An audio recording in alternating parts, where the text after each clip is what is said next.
What's up everybody? Another video for you guys.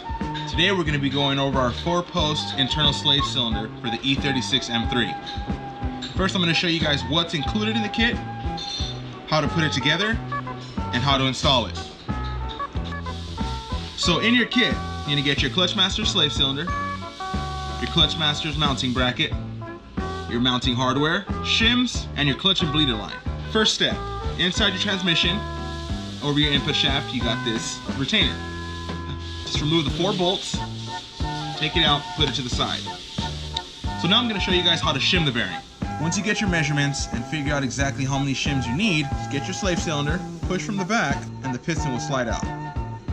Grab the required shims, slide them over, get your housing, and press it back in. Now that you got your bearing shimmed, let's go back to the mounting plate.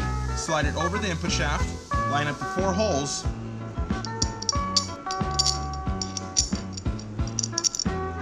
once all 4 are in place, go ahead and bolt it down over your input shaft. Once that's done, you're going to get your slave cylinder, put it on the mounting plate, line up with the 4 holes that aren't being used. You get your long Allen screws. Very simple.